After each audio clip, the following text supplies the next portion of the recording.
like key to our development. And so I think without that, we would have taken a much longer time to reach where we are right now. So. What are you most proud of what you guys have been able to overcome and now create, and now not just in the playoffs, but trying to work your way up?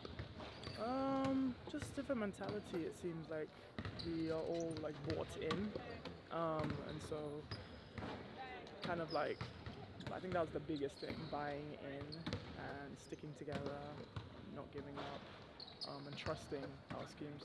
Seems like it's taken a while to buy in, though, right? Like that, the time you need together to understand each other, to have that team chemistry, right? And maybe that's where that break helped. And it takes and some time, for yeah, that. especially with such a new team. You know, we have quite a few new pieces, so need time to build that trust, and not just to trust, but just to learn each other.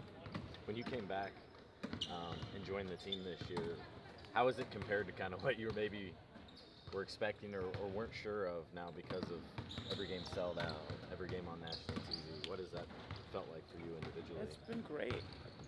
Being basically feeling like I'm in a home scenario everywhere we go. You know, like the crowd is heavily in favor of us every game. To be honest, I can't even lie about that. And so that's nothing I've ever experienced before, and it's just great to be a part of and witness and feel and enjoy. How beneficial do you think that'll be then in the playoffs, where knowing wherever you are, you'll have that home court feel and a crowd that's rooting for you for the most part? For the most part, right? Yeah. Not entirely. At least it will be at least half of them. I know. You know, it feels like that anyway. They're so loud. The crowd work is you know, it means so much. Like I don't know if they understand how how important they can be to a game. They could really change like the feel, the tide, the momentum sometimes of things just with their voice.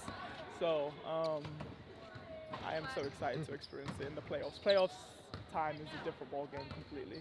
What about it most interests you about getting going again? Just the like stakes? the competitive, Yeah. like everyone just ups their level. Like everybody, there's no chill time, you know, not that there should be anyway, like during the regular season, but everyone knows it's do or die pretty much.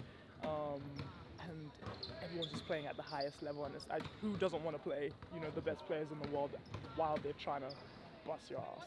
Yeah. Maybe it's part of that buy-in we talked about earlier, but so many of you have just started in your role and done everything that is being asked of you. Why do you think that maybe is?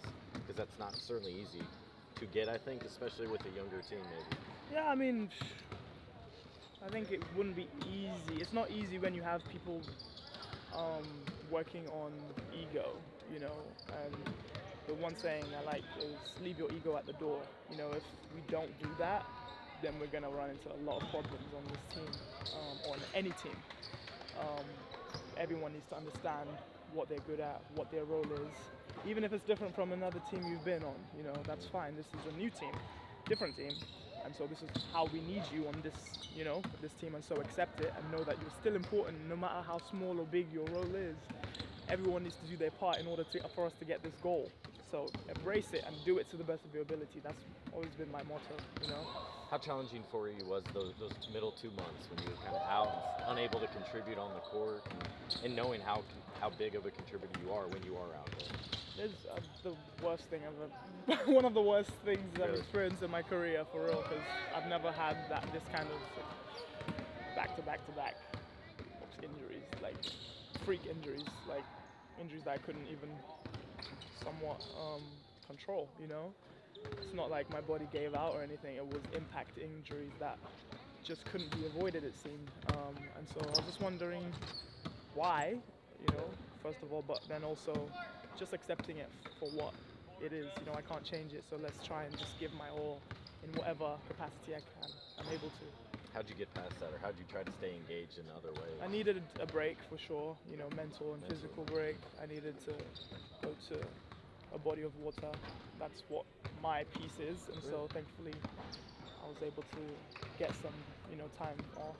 And also the Olympic break was there, and that was really helpful to do other non-basketball things. And so yeah, just get my mind off it, just live life a little bit, you know, like understand that your life isn't just basketball, and have fun doing the things you enjoy. being on the youngest team, most inexperienced, how have you found your voice in trying to be that veteran that this team is probably desperately needed early on, especially? Yeah, I'm really actually used to being the youngest on every team. Yeah, and so now I'm like the oldest, and it's like, oh my gosh, I'm really a veteran right now. I'm the second oldest on this team. I just try and lead in any way I can, whatever way I deem or I see is necessary, but without trying to be overbearing, because I know that the last thing people like or enjoy is having someone down your neck every single day telling you what to do. I don't like that, especially as I've been there as a young one. Just let me do my game, but you also have to be a good listener. That's another thing that's, I think, the young people these days are kind of like lacking in a sense, like don't want to listen as much, or they think they've got it all.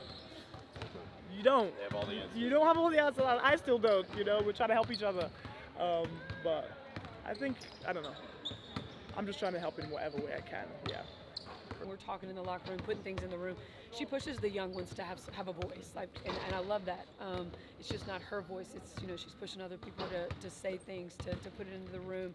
But yeah, as it relates to the basketball, she's going to show up. She's going to give you everything she has, and be ready to go anytime her number's called. Is it weird to realize there's 1 week left in the regular season? What's this push like for you and the team right now? Yeah, it's just it's been different, just with clinching so early with so many games, trying to figure out what that looks like. I mean, we want to keep the rhythm and the routine that we have, so we want to make sure we're still doing the same thing, but also making sure that we're preparing other players, maybe players that aren't getting as many minutes. Maybe we have to find minutes for them for what could possibly happen in the playoffs.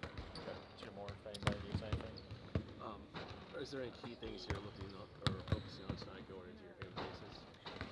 Yeah, we've talked about. I mean, they're talented, whether Asia plays or not. They've got players around, that can hurt you at any time. Defensively is where we've been really trying to focus and lock in on. I mean, they have so many weapons out there.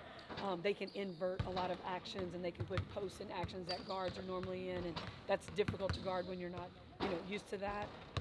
But just making sure, really focused on getting stops, giving them one opportunity to get a shot, and then being able to run in transition.